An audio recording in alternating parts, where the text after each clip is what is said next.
Hi, everyone. Today we are looking at week 9 in our daily New Testament Bible reading plan.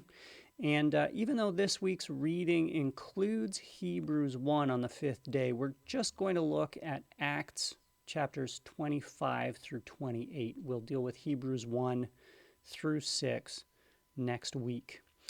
So we pick up where we left off last week. You may recall that in Acts 24, Paul was at the center of a riot in Jerusalem. He was whisked away from a crowd of Jewish religious leaders and Jewish agitators by Roman soldiers. He was brought to Caesarea, which was sort of the center of the Roman government in that place. So it was the home of the local or regional Roman court. And he was brought before a magistrate, a Roman appointee to the Jewish territories named Felix. Paul ended up spending 2 years in that prison, having regular dialogue with Felix, having his case kind of put on hold repeatedly. And we're told that Felix did this at least in part because he was intrigued by Paul. He was engaged by Paul's discussion of the gospel of Jesus Christ. But Felix also was pretty sure he was going to get a bribe out of Paul.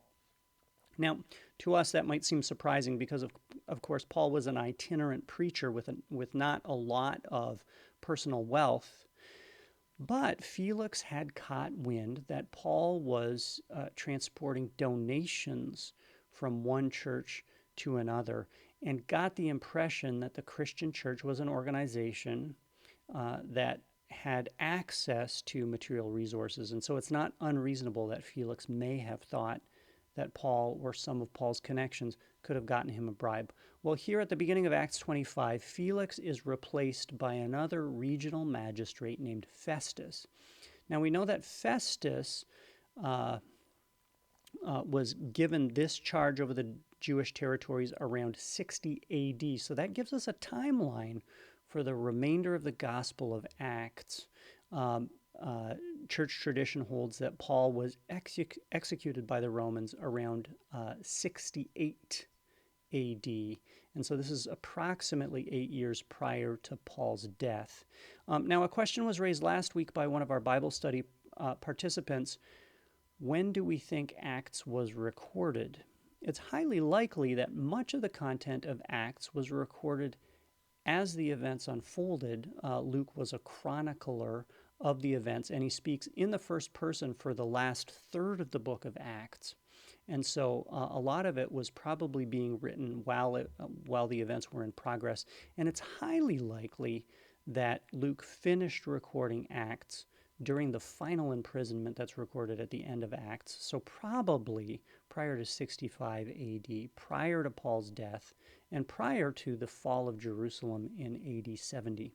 So Paul finds himself before Felix's successor, Festus. Now it's interesting, Festus brings in another local governor, King Agrippa, or Herod Agrippa. Now Herod is part of the line of Herods. Agrippa is part of the line of Herods that we meet for the first time at the very beginning of the Gospels, starting with Herod the Great, who then passed on the Jewish territories and the region around them to various sons, grandsons, other male relatives.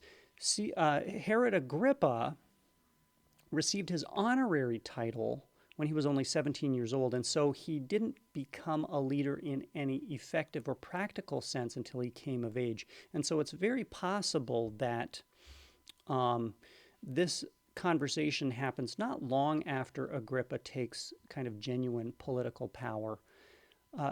Festus, who is the Roman appointee specifically in Judea, brings in Agrippa, who is has this kind of honorary title over the whole area, all the Jewish territories, probably as a favor, but maybe also to get Agrippa's advice about what to do with this guy, Paul. Now, it's pretty well attested in much of the historical literature that Judea and Galilee, or the whole region of Palestine, in the centuries leading up to the first century, that whole region was very difficult to govern, at least in part because the remnant of Israel, the Jewish people, rightfully saw themselves as God's covenant people, but because of this, of course, saw themselves as an elite or privileged people who didn't deserve to be under the thumb of any Gentile entity. And so anytime they found themselves under imperial rule, even though at times they had to acquiesce to powers that were greater than their own, they did so fairly unwillingly. And so those territories were home to a lot of just political rebellion, a lot of efforts to win independence. And so during the first century, actually, the business of maintaining peace in Judea and Galilee was complicated, and there was general recognition throughout the Roman Empire or the Roman government that maintaining peace there was a challenge and a delicate balance. And so there was constant attention paid to this relatively small region, in part because it was affluent. A lot of wealth went through Judea and Galilee, in part because it was a very challenging territory to rule. And so here Festus inherits this situation from Felix, where he's got this guy who's ethnically Jewish, Paul, whose roots are in the Jewish territories, who goes back a long way with the ruling Jewish elites and yet has parted ways with them. And everywhere Paul shows up, the Jewish leadership really goes crazy and incites violent reaction. And so there are these public riots, mob events, and the Roman leadership is just trying to figure out how to get a handle on it. So they've got Paul locked up. The problem is, Paul's a Roman citizen, and actually, according to Roman law, Paul hasn't done anything wrong. And so Festus is dealing with this situation that's really has to do with distinctives of or details from the Jewish religious world about which he has no expertise. The Herod clan has a long history in Judaism and a lot of interaction with it. And so Agrippa presumably will have some insight, and so that's why Festus brings Agrippa in. And Agrippa is genuinely intrigued to meet Paul. He's heard a lot about Christianity, and Paul engages Agrippa on the basis of his knowledge of Judaism and the prophets. At a certain point, Paul even says, I know that you know the Jewish prophets, and so let me explain to you how the prophets really predict Jesus and lead to my claims that Jesus is the fulfillment of Judaism. And Agrippa sort of realizes he's being put on the spot, because if he says, oh yeah, absolutely, I believe in the prophets, then Paul can say, well, let me make my case.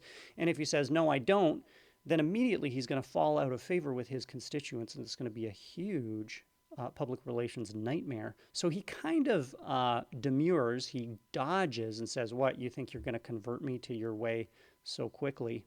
But in private, Agrippa and Festus have this conversation in which they agree, if Paul hadn't appealed to Caesar, we wouldn't have this problem. Now, this brings us back to the previous chapters prior to this week, where Paul has been hauled by the Jewish mob before the Roman magistrates. Paul is in danger of being handed back to the Jewish courts and executed by them. As a Roman citizen, he has the right to appeal to Caesar. He does so in part to save his own life, but actually he also does so because there's the possibility that if he makes his case before Caesar and Caesar accepts his case, Christianity could be officially recognized as distinct from Judaism and a religion in its own right by the Roman Empire. So Paul's gambling here at the end of Acts, but the possibility of the gamble turning out is, and the positive results to the Christian church are great enough that it's worth the gamble on Paul's part. Now, of course, what we know in hindsight is it's right at this point that Nero becomes Caesar, and Nero is one of two Caesars in Roman emperors in the first century who are absolutely violently at odds with Christianity. Both Nero and Domitian, far later in the first century, essentially go to war against Christianity. And so we know from history that this particular angle that Paul's hoping to work doesn't pan out. But it's one of the possibilities. It's one of the reasons Paul appeals to Caesar. He's hoping that the emperor will approve Christianity and make it a formally recognized religion. Now, before Agrippa, Paul actually gives his testimony again. He shares his personal encounter with the risen Lord Jesus, and he includes this interesting phrase. He recounts Jesus saying this thing that isn't recounted at any of the earlier points, like in Acts 22 or Acts 9, where we get Paul's conversion experience. Here in 26, verse 14, Paul says, "Then the Lord said to me, Saul, Saul, why do you persecute me? It is hard for you to kick against the goads." Now, of course, a goad was something used in agriculture. It was a sharp stick to prod cattle or other livestock forward. And so Paul recalls Jesus saying this to him, saying, I'm prodding you forward. My will is irresistible. Why are you pushing back? And this is a good word for all of us as the Lord is at work in our lives, especially using difficult circumstances, for us to think of it as the goads. Our good shepherd is moving us forward. It may be uncomfortable, but his purposes are good for us. Now, at a certain point, Festus, the Roman magistrate, jumps in and tells Paul, "You're out of your mind. Your great learning is driving you insane." He sees Paul as somebody who is so obsessed with his faith that he's gone off the rails. And of course, this is not an unreasonable thing to allege. We've all encountered people who have latched onto an ideology or a cult or a social or political movement that has had such a powerful hold that the person gets imbalanced. And that's what Festus thinks is happening. But here again, we see the tremendous contrast between Christianity and some of the forces that oppose it, where Paul and the other apostles, the advocates of the gospel, are calm, rational, and reasonable. They never resort to violence. They rarely speak in a particularly emotional way. They're very straightforward, factual, frank. They appeal to reason. And so here Paul is very much that way. He's very calm, and he says, no, look, it's obvious. I'm not out of my mind. You need to listen. I'm making a rational case based on facts that at this point are very easily substantiated simply by talking to eyewitnesses. At this point, of course, many of the eyewitnesses to Christ's resurrection are still alive. Paul says, go talk to them. I'm not out of my mind. Agrippa and Festus consult with each other, and they're like, well, we got to send him to Caesar. He asked for it. And so they put Paul on a ship. Now, Paul is able to sail not just by himself. Clearly, it's not just Paul, the soldiers, and the other prisoners. He has some of his own people with him, because Luke, the author, is again speaking in the first person, so he's on the ship. And now they're leaving at a kind of tricky time of year, in that the calendar references to the Day of Atonement, which occurred at that time in September, and so it's winter's coming. And it was a very unpredictable time on the Mediterranean in that particular part of the world. And sure enough, a storm blows up. Now, interestingly, Paul turns to those on the boat with him and he says, look, the Lord came to me, or an angel of God stood beside me and said, don't be afraid. You must stand trial before Caesar. This is part of God's plan. God will graciously give you, or has given you, the lives of all who sail with you. So Paul says to everybody on the ship, stick with me, and the Lord will protect us. But at this point, we have to run aground somewhere. The sea is too dangerous. And so indeed, they get close to land. There's a conspiracy on the ship for some of the soldiers to try and jump on a lifeboat. And Paul interrupts them and says, look, what God said to me was, everybody with you will be saved. If you don't stick with me, you have no chance of survival. Now, again, this is a really remarkable illustration of the way God works through his covenant people, where it's almost as though there's this umbrella of grace that surrounds them. And we see this throughout the entire Old Testament in the life of the Israelites, and we certainly see it in the lives of the apostles and the first Christians. That God's grace for his covenant people is so great that it often encompasses the people around them. And here, this is a really quite remarkable example of this. The ship runs aground. Everybody survives. They're on an island called Malta.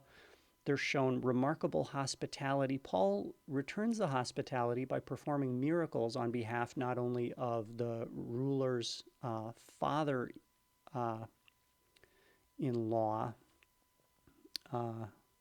or father. Paul heals him. And then the islanders hear about it, and they all line up, and Paul, by the power of the Holy Spirit, heals them. Interestingly, there's this sort of side note where they're all warming up by a campfire. Paul's putting wood on the fire, and a poisonous snake jumps out of the wood and bites his hand. Now, this is a miraculous story in and of itself, but it's interesting to note that this event probably informed the later addition to the end of the Gospel of Mark, where there's that reference to Christians, followers of Jesus, being able to survive poisonous snake bites. That's probably a sideways reference to this event, where we see that happening for Paul. Paul, in fact, doesn't become sick and die miraculously. He's preserved. They winter there for 3 months. They're provided for by the islanders on Malta, and then they go on to Rome. And now Paul is under house arrest in Rome, but he's given the opportunity to preach, and he, as is so often the case, first goes to the Jewish community. The Jews in Rome haven't received word from the Jews in Jerusalem, and so in many respects they represent a blank slate, where they are receptive to Paul. They take exception to Paul when he says, "I've been sent to the Gentiles," and when he quotes Isaiah the prophet, a passage that Jesus himself quotes, "Tell this people, you will be ever hearing but never understanding. You will be ever seeing but never perceiving." Paul's just speaking about the complex way in which the gospel of Jesus Christ is received by the Jewish communities of his day, where some believe but many have hard hearts. And then Acts ends very abruptly. Paul is under house arrest for 2 years in Rome, but he continues to preach and write and proclaim the gospel. And so there's some the questions have been raised. Why does Acts end this way? And there are a couple of likely possibilities. One is that Luke wants to end on a triumphant note, that Paul rounds out his earthly journey and his ministry well. He finishes strong. The other is, it's highly possible that Luke simply finished writing at this point. We don't know what happened at the end of Luke's life, whether his life was cut short because of his affiliation with the Christian church and with Paul. We know that Paul's life ended not long after this. So that's the end of our discussion of the book of Acts.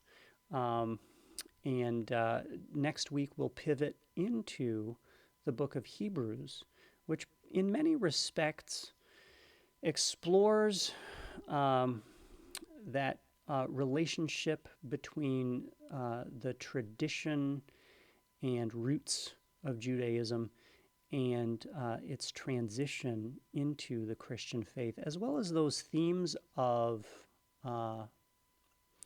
perseverance during difficult times and remaining faithful under persecution and during times of suffering. As always, persevere in your own studies and keep the faith.